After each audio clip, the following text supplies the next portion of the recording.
Quiero compartir con ustedes, hermanos, bajo el título de Nuestra salvación y sus implicaciones. Nuestra salvación y sus implicaciones, segunda carta de Pablo a los Corintios, capítulo 5, del 17 al 21. Vamos a leer todos cuando lo tengamos, en el nombre del Padre, del Hijo y del Espíritu Santo. Dice así: de modo que si alguno está en Cristo, nueva criatura es. Las cosas viejas pasaron, y aquí todas son hechas nuevas. Y esto proviene de Dios, quien nos reconcilió consigo mismos por Cristo y nos dio el ministerio de la reconciliación.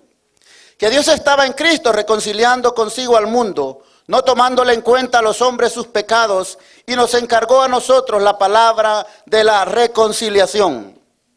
Así que somos embajadores de Cristo, como si Dios rogase por medio de nosotros. Os rogamos en el nombre de Cristo, reconciliaos con Dios. Aquel que no conoció pecado, por nosotros lo hizo pecado, para que nosotros fuésemos hechos justicia de Dios. Oramos. Señor, grande eres, digno de suprema alabanza, Señor. Los pueblos, Señor, cuentan tu grandeza, Señor. Y nosotros, Señor, somos testigos de ella, Dios mío. Aquí estamos, Señor, con una gran necesidad, Dios, de tu palabra, de tu presencia, Señor. De tu, Señor, aleluya, iluminación, Dios mío. Obra en el corazón de mis hermanos, Dios mío. Ayúdame a mí, Señor, a poder, Dios eterno, compartir con ellos esas verdades que cambian y transforman nuestras vidas, Jesús. Oh, ayúdame, Señor. Te lo suplico en el nombre de Jesús. Amén, Señor. Amén. Siéntese, por favor.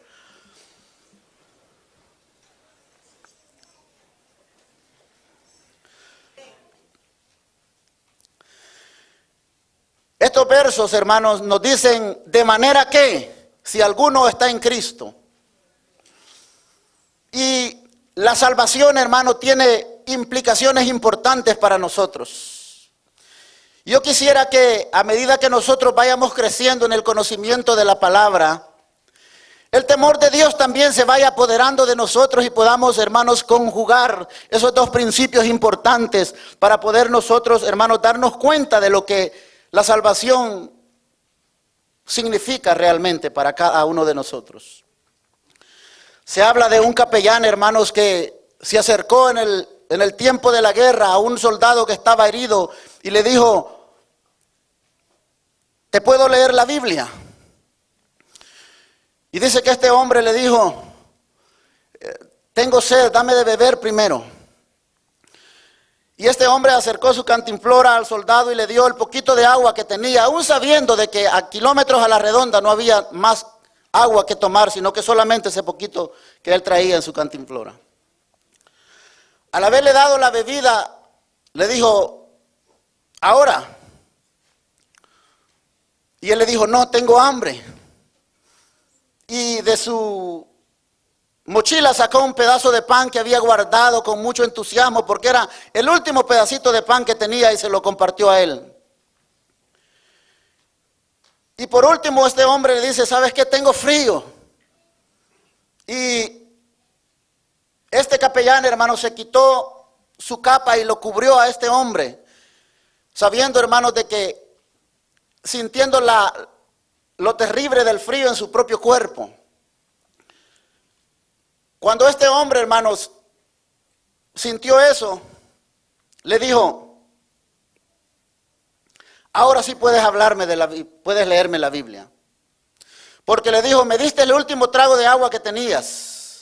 Me diste el último medrugo de pan que traías en tu mochila y me compartiste el abrigo que tú tenías. Ahora sí, puedes hablarme de la palabra de Dios. La salvación, hermano, tiene implicaciones grandes para nosotros. Y no podemos tomarla tan a la ligera. Porque la religión, hermanos, como muchas veces lo he dicho y lo vuelvo a repetir, es peligrosa para nosotros. Hubo un hombre, hermanos, que conocía bastante de religión y él, en su ceguera espiritual, perseguía a aquellos del camino. Y él lo hacía con sinceridad. Y dice que un día la luna, luz gloriosa, se le apareció en el camino y le dijo: Saulo, Saulo, ¿por qué me persigues? Y la Reina Valera dice: dura cosa te des das cosas contra el aguijón. Cuando este hombre, hermano, en su religiosidad perseguía a los cristianos, no había todavía entendido las implicaciones de la salvación. Pero no solamente eso, hermanos. Otro hombre en el capítulo 3 del Evangelio según San Juan dice que este hombre, hermanos, se acercó de noche a Jesús.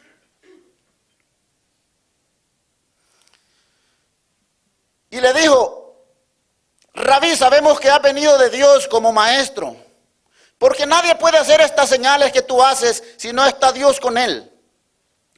Respondiendo Jesús le dijo: de cierto te digo que el que no naciere de nuevo no puede ver el reino de Dios. Nicodemo le dijo: ¿cómo puede un hombre nacer siendo viejo? ¿Puede acaso entrar por segunda vez en el vientre de su madre? Respondiendo Jesús le dijo: el que no naciere del agua y del espíritu no puede entrar en el reino de Dios. Lo que es nacido de la carne, carne es, y lo que es nacido del espíritu, espíritu es.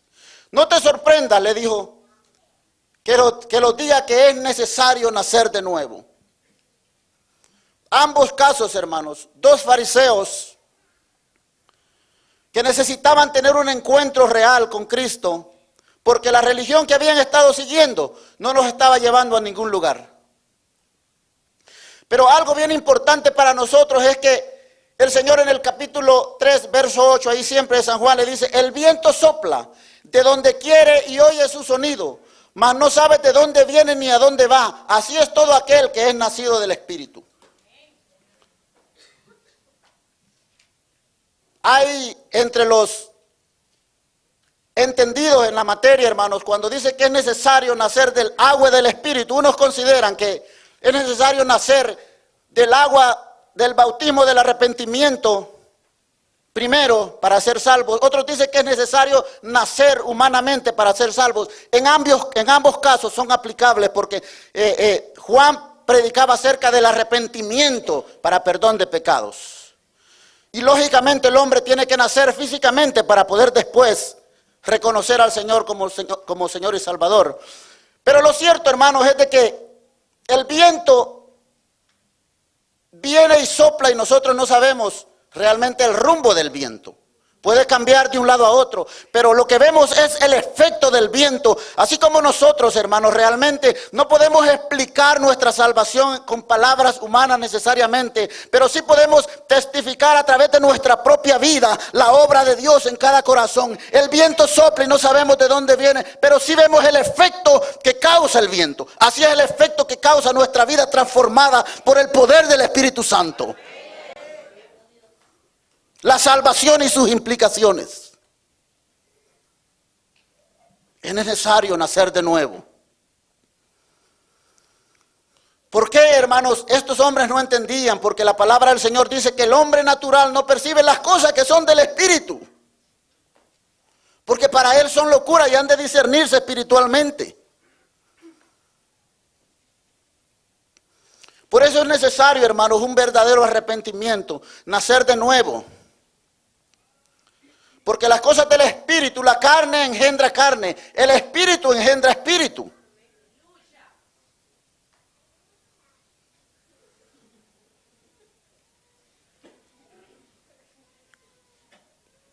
Muchas personas, hermanos, hacen cambios rotundos en su vida, cambios morales. Pero el Evangelio, hermanos, cambia moralmente y cambia integralmente, un cambio total. Ese es un verdadero, eso es lo que Dios quiere mostrarnos, hermanos, a través del nuevo nacimiento.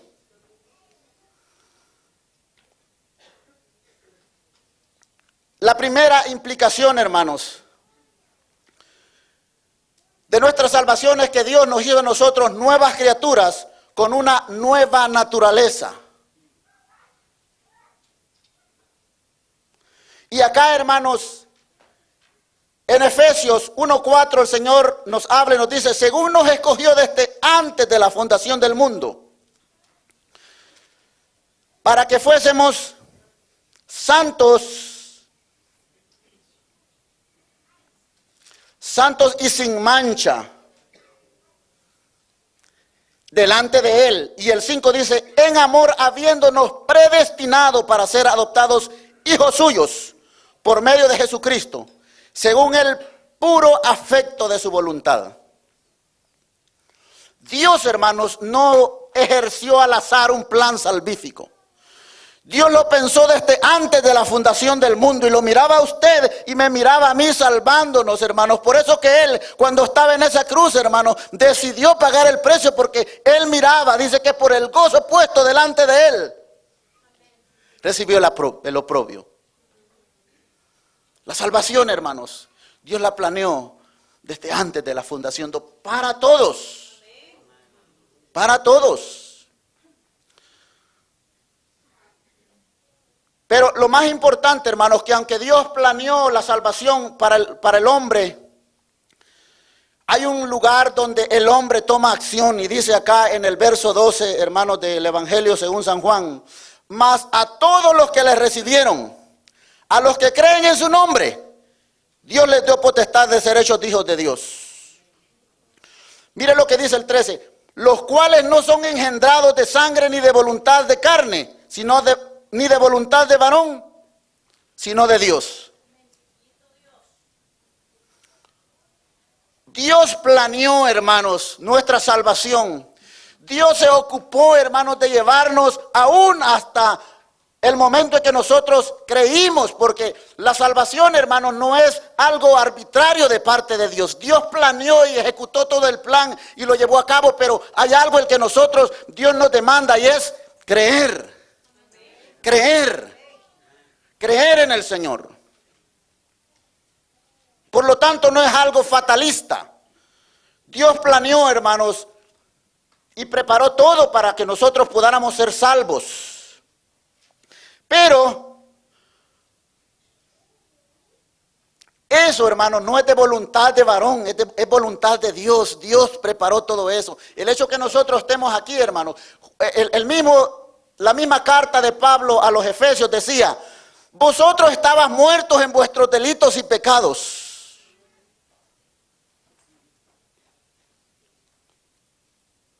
En los cuales dice también, anduviste en otro tiempo, siguiendo la corriente de este mundo, conforme al príncipe de la potestad del aire, el espíritu que ahora opera en los hijos de desobediencia, entre los cuales también todos nosotros vivimos en otro tiempo, en los deseos de nuestra carne, haciendo la voluntad de la carne y de los pensamientos, y éramos por naturaleza hijos de ira, lo mismo que los demás. Esa era nuestra condición. En esa condición en la que estábamos, ¿quién podría acercarse a Dios de nosotros?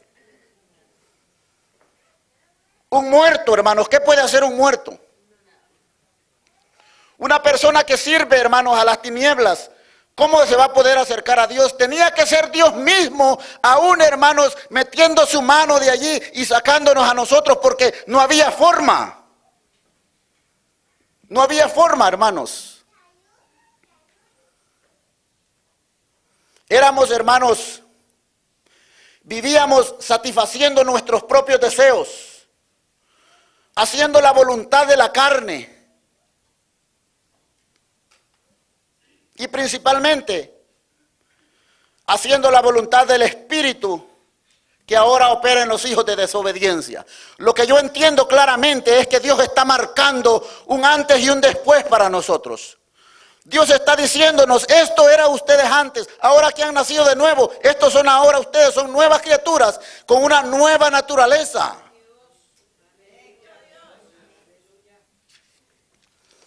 Qué hermoso, hermanos, poder creer por la fe la obra que Dios está haciendo en nosotros. Luego dice el verso 4, siempre en los Efesios, pero Dios, que es rico en misericordia, con su gran amor con que nos amó, aun estando nosotros muertos en pecados, nos dio vida juntamente con Cristo. Qué increíble, hermanos, poder nosotros mirar atrás y darnos cuenta de dónde el Señor nos ha sacado. Poder darnos cuenta que nosotros no hicimos nada porque no podíamos hacer nada con relación al pecado. Estábamos muertos, estábamos atados, estábamos, hermanos, destinados a una eternidad sin Dios. Pero Dios en su misericordia, por puramente su amor, hermano, metió su mano y nos ha sacado. Y ahora estamos aquí como nuevas criaturas. Aleluya, gloria a Dios. Gracias, Señor, por tu salvación. No podíamos hacer nada, hermanos. Por eso que cuando nosotros recibimos la salvación, las obras, hermanos, las dejamos a los pies de la cruz, porque por gracia sois salvos, no para obras, para que nadie se gloríe. ¿Quién puede jactarse delante de Dios? Nadie. Por eso que si hay algo que Dios, hermanos, está buscando en nosotros, es que empecemos a trabajar en nuestra humildad, en nuestra sencillez. Es que nos demos cuenta de nuestra, hermano, falidad que tenemos delante de Dios para poder fallarle en cualquier momento, y que nosotros no somos nada, hermanos, que necesitamos siempre la gracia de Dios y la presencia de Dios en nuestras vidas para poder mantenernos parados.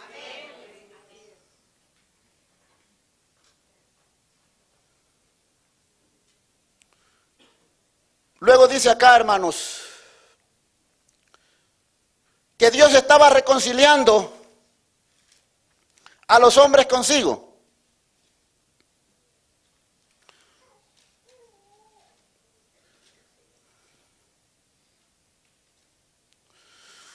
Dice, no tomándole en cuenta a los hombres sus pecados.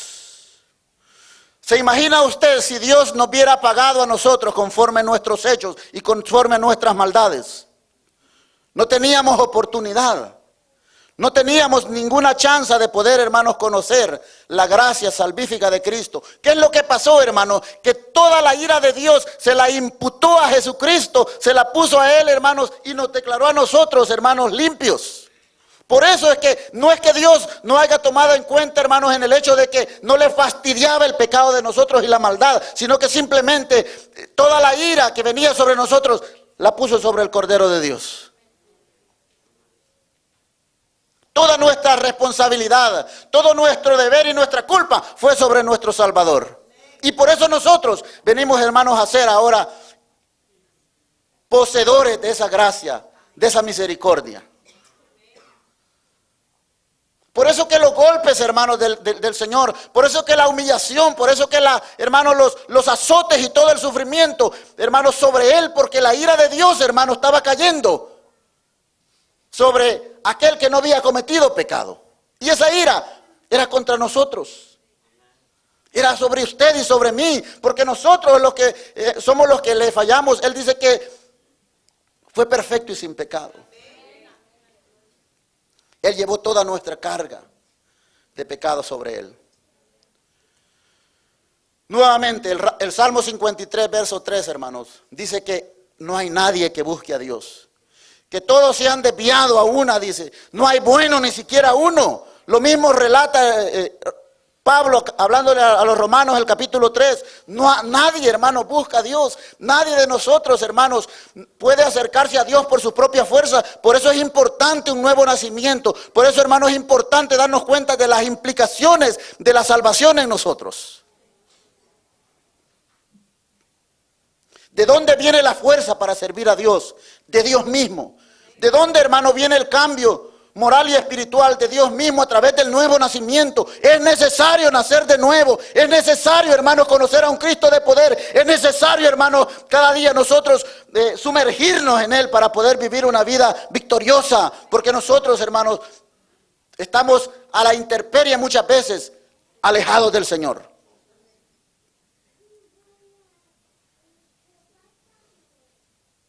La segunda realidad, hermanos, es que nosotros vivimos en una nueva posición y bajo una nueva orientación.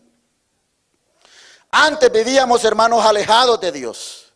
Antes no sabíamos ni quién éramos ni para dónde íbamos. Ahora los que han nacido de nuevo, una implicación es que tenemos una nueva posición en Cristo. Y tenemos una orientación. Cada uno de ustedes tiene que saber para dónde va. Cada uno de ustedes tiene que saber quién es en Cristo Jesús. Cada uno de ustedes tiene que estar seguro de dónde han puesto su fe y vivir confiado, seguro de que Dios es fiel para darnos lo que nos ha prometido. Dice el 5:15, y por todos murió, para los que viven ya no vivan para sí, sino para aquel que murió y resucitó por ellos. Una implicación, hermanos, es de que ya nosotros no nos pertenecemos a nosotros mismos. Ya no vivimos para nosotros mismos. Ya las prioridades ya no están puestas en nuestros propios deseos. Ya las prioridades están puestas, hermanos, en lo que Dios quiere para nosotros.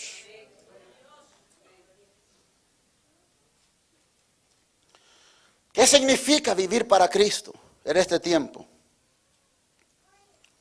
Significa de que Cristo, hermano, nos constituyó a nosotros embajadores del Señor. El embajador sirve al que lo ha enviado como representante. Y nosotros estamos en esta tierra con una función y con un deber. Ya nuestra agenda tenemos que hacerla a un lado y empezar hermanos, a considerar seriamente lo que implica, hermanos, nuestra nueva naturaleza, nuestro nuevo nacimiento y vivir, hermanos, bajo esa nueva posición en Cristo y dirigirnos a la dirección que Dios nos está mandando. Hay algo bien hermoso, hermanos, en tantas cosas hermosas que la tecnología da. Pero ¿cuántos de nosotros llegamos a muchos lugares a través del GPS, verdad? Si no tuviéramos esa cosa, nosotros nos perdiéramos cada rato. Pero el GPS, hermanos, principalmente cuando hace así, ¿no? Y te posiciona y te enseña dónde estás y te enseña para dónde vas. Esa es la posición que Dios nos está dando a nosotros. Nos está diciendo, tú eres esta persona en Cristo Jesús. Y tú vas para allá. Pero vas para allá y llevas una misión. Ya nosotros, hermanos, ya no vivimos para nosotros mismos. Por lo menos ese es el plan de Dios. Dios quiere que tengamos una orientación correcta en este tiempo. Por eso que Efesios nos habla que dejemos, que nos despojemos de nuestras pasiones y de nuestros deseos y sigamos, hermanos, el camino que Dios está trazando para nosotros. Tenemos que estar orientados al camino correcto y seguir el plan que Dios tiene para nosotros. Una de las grandes luchas que nosotros tenemos, hermanos, es que nos cuesta dejar a veces las cosas que el mundo nos ofrece. Y Juan, hermano, en su primera carta, capítulo 3, verso 9, dice, todo aquel que es nacido de Dios no practica el pecado, porque la simiente de Dios permanece en él y no puede pecar, porque es nacido de Dios. Y yo veo un gran problema, hermanos, y es el hecho de que si nosotros no hemos tenido un encuentro real y un nuevo nacimiento, nosotros es imposible que dejemos de pecar, porque la simiente de Dios no está en nosotros. Y el versículo dice que no practica el pecado y después dice que no puede pecar. Y si nosotros, hermanos, nos vamos a través de la palabra, nos enseña de que nosotros, hermanos, ciertamente no tenemos que vivir practicando el pecado, cometiendo las mismas fallas y los mismos errores. Pero hay dos casos importantes que nosotros queremos tomar victoria, hermanos, sobre nuestra carne, sobre nuestros deseos, sobre el mundo, sobre nuestros ojos, pero estamos alejados de Dios. ¿Y qué dice la palabra del Señor? Que separados del Señor. Pero el que está pegado a la vid, dice también, lleva mucho fruto. Entonces hay algo clave para nosotros. Yo creo en la honestidad de las personas. Yo creo de que muchos de nosotros queremos apartarnos del pecado, hacer las cosas correctamente. Pero para apartarnos del pecado tenemos que acercarnos a Dios para que Él nos dé la victoria. Porque Dios nos ha prometido llevarnos de victoria en victoria y de triunfo en triunfo a través de Cristo Jesús. La clave está, hermanos, acercarnos al Señor para que nosotros podamos vivir en victoria. Alejados del Señor, no importa la voluntad que tenga, nada podemos hacer.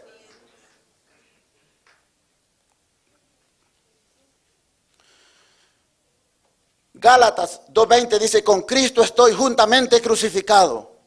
Y ya no vivo yo, mas vive Cristo en mí. Esos versos los sabemos de memoria nosotros, pero las implicaciones que estos versos tienen son demasiado grandes para nosotros. Decir que estoy crucificado juntamente con Cristo y que ya no vivo yo, ya mi agenda ya no toma lugar, sino que toma lugar lo que Dios quiere para nosotros. Eso es grande.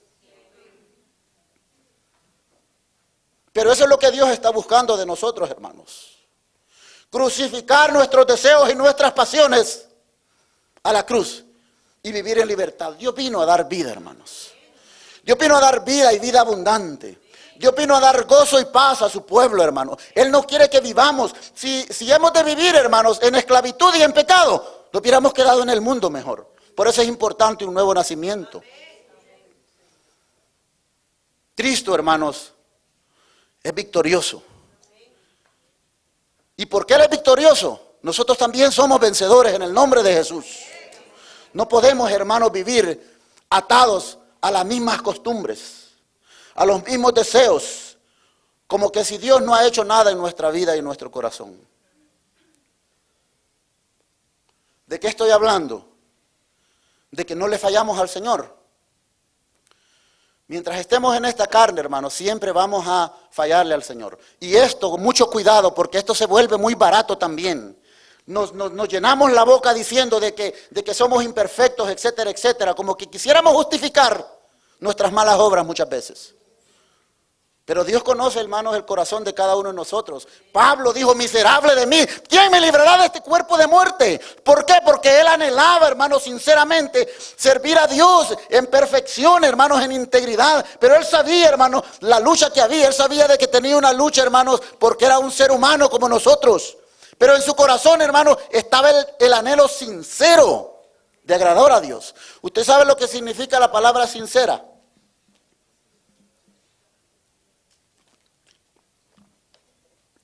Esto lo aprendí hace poco. Yo sé que ustedes muchos lo saben, discúlpenme por volverlo a repetir, pero dice que cuando hacían las esfinges,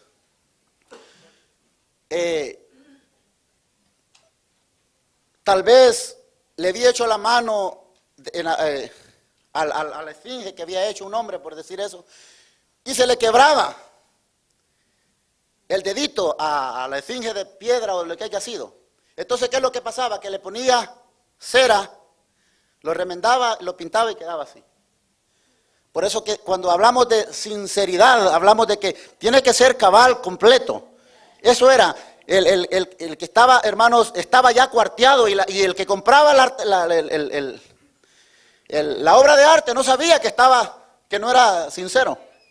Estaba con cera. Dios quiere, hermanos, mire, siempre que usted, hermanos, y esto lo vamos aprendiendo nosotros a través de los años, sea humilde.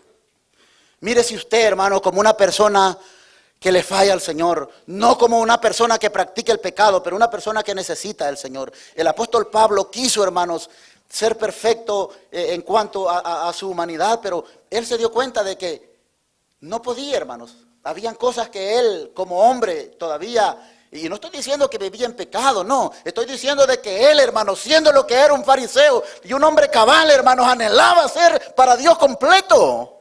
Pero no podía, porque mientras nosotros andemos caminando en este cuerpo mortal, hermano, solamente el Señor. Lo lindo es que el apóstol Pablo dice, miserable de mí, ¿quién me librará de este cuerpo de muerte? Pero en el verso 25 dice, gracias doy a Dios por Jesucristo nuestro Señor.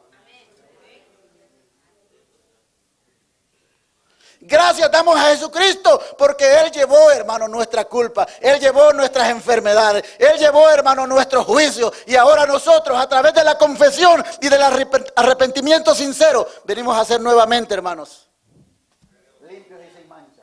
Gracias damos a Jesucristo. Porque gracias a Él nos podemos presentar delante de Dios.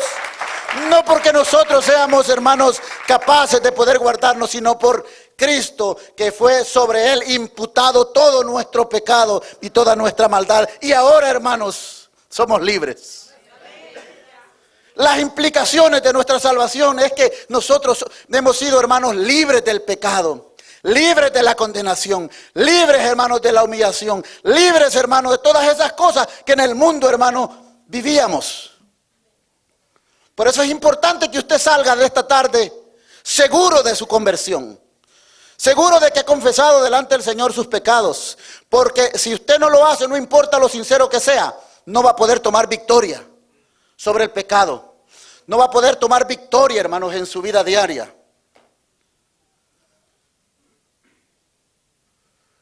La intimidad con Dios, iglesia, es importante. Es importante. Si usted no tiene intimidad con Dios, le va a ser muy difícil en estos tiempos poder santificarse para el Señor, poder vivir una vida victoriosa, hermano. Si usted no practica, hermano, las prácticas, valga la redundancia, espirituales, se le va a ser muy difícil. Por mucho que quiera, no va a poder, hermanos, permanecer, porque nosotros tenemos una lucha, hermanos, en nosotros mismos, con nuestros ojos, con el mundo, con las tentaciones, y nosotros no podemos vencer alejados de Dios. Por eso es importante que nosotros entendamos que la salvación implica, más que haber confesado a Jesús como Señor y Salvador, implica una vida, hermanos, entera, ahora sí, crucificado con Cristo. Ahora usted puede entender por qué no toma victoria sobre asuntos que vienen a su vida. Porque no está pegado a la mies, porque no está pegado al Señor. Así no se puede, hermano. Por más que usted quiera, no va a poder. Fíjese que hay algo bien importante. Yo quiero señalar 2 puntos importantes que son para mí. Número 1, hermano, la necesidad de nacer de nuevo. Y número 2, hermano, la necesidad de estar pegados con Cristo. Todo lo que nosotros somos y hemos de hacer, lo vamos a lograr solamente pegados a nuestro Señor y Salvador Jesucristo. Si usted no se propone en su corazón vivir para el Señor de esa manera, no va a poder simple y sencillamente vivir una vida victoriosa en el Señor. Fíjese, esta no es palabra mía. El apóstol Pedro, hermanos, en su segunda carta, escribió este ejemplo. Y es un ejemplo fuerte, pero suficientemente claro para nosotros. Y dijo él, que aquellos que se apartaron les aconteció, dice segunda carta de Pedro, capítulo 2, verso 22, pero les ha acontecido el verdadero proverbio. El perro vuelve a su vómito y la puerca lavada a revolcarse en el cieno.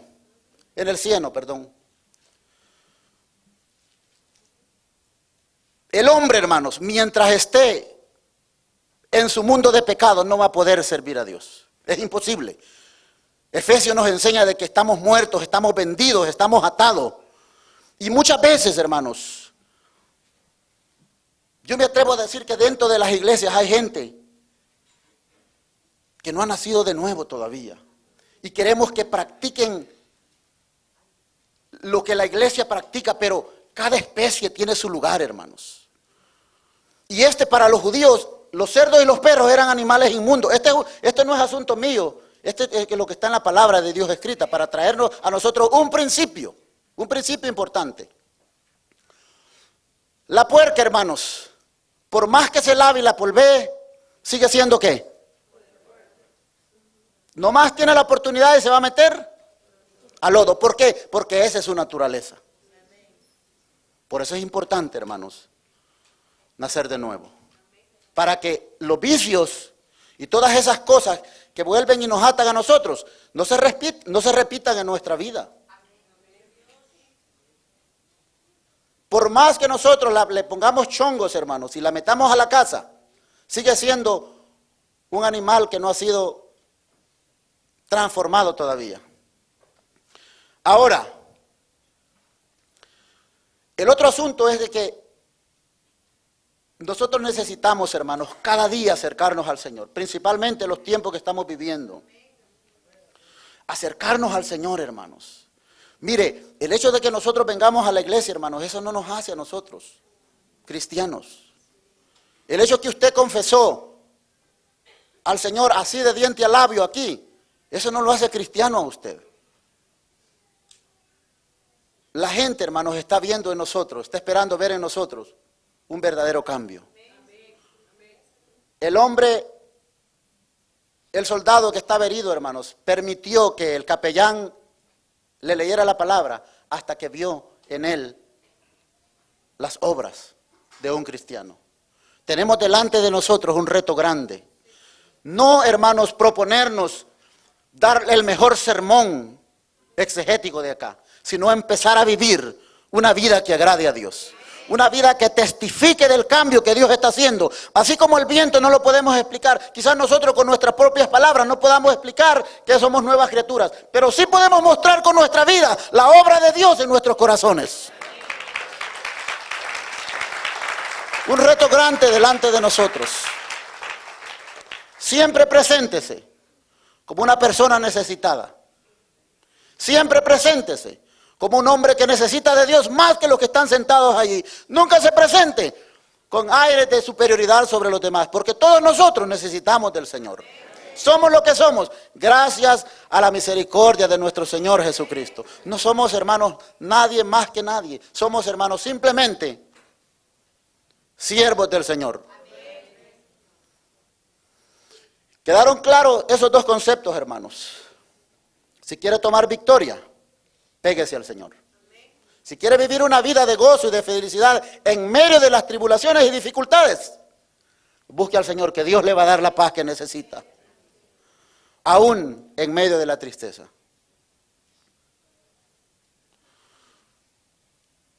Luego acá, hermanos, en el verso 20 dice, así que somos embajadores en el nombre de Cristo, como si Dios rogase por medio de nosotros.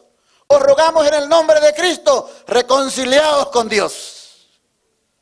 ¿Por qué el Señor usa la palabra los rogamos en el nombre de Cristo? ¿Usted entiende lo que es rogar a alguien? Con llanto, con lágrimas, de rodillas decir, Señor, ten misericordia. Señor, ten misericordia de las miles de almas que se pierden, Señor. Señor, déjame sentir el dolor de ver, Señor, lo que tú sientes cuando los hombres se van sin ti a la eternidad separados de Dios. Eso es, hermano, el ministerio que nosotros tenemos. Hermanos, quizás no tanto testificar personalmente, sino que doblar rodillas y decir, Señor, mira, Padre, no estamos haciendo nada. Hay gente que se está perdiendo y yo vivo en mi mundo. Como que si no tuviera esa naturaleza divina, como que si no hubiera entendido la posición que tengo acá en la tierra, que soy un embajador tuyo, Señor. Tenemos que gritar y decir, reconcíliense con Dios, bajen las armas de iniquidad, vénganse al Señor, que en Él hay paz y en Él hay salvación. Pero nosotros no necesitamos eso, porque estamos sentados acá. Nosotros no hemos sentido el dolor de las almas que se pierden todavía. Nosotros todavía somos gente religiosa que vivimos nuestra propia agenda, pero Dios quiere cambiarnos esa forma de pensar, hermanos. Que si usted no sale a hablar del Señor, doble sus rodillas y siente el dolor de las almas que se pierden, que se van no un día, ni 3, ni 4, ni un año, se van a una eternidad separados sin Dios. ¿Qué es lo que está haciendo usted con el ministerio que Dios le ha dado? Está orando por las almas perdidas. ¿Siente el dolor de las almas perdidas realmente usted?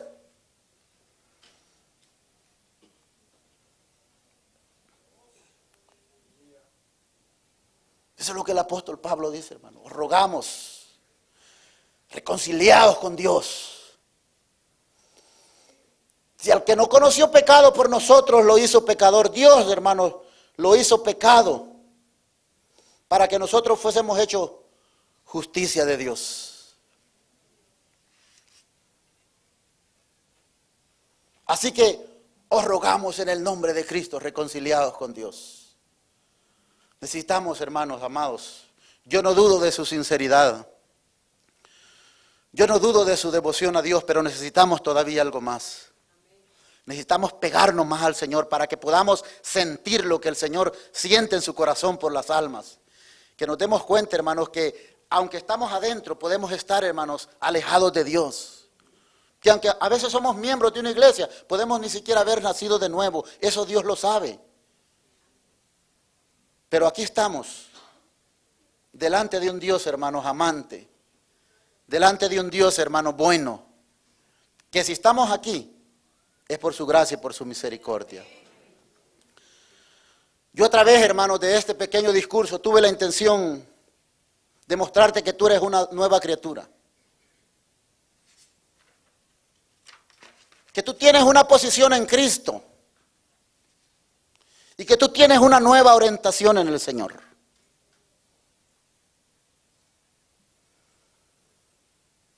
Y que no podemos ignorar, hermanos, las implicaciones de nuestra salvación.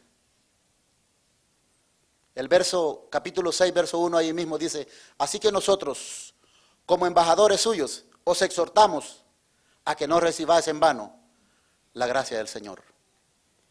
Vivamos para Él, crezcamos en Él y sirvamos a nuestro Dios. Nos ponemos de pie, hermanos, un reto para nosotros en esta tarde. Dios es fiel.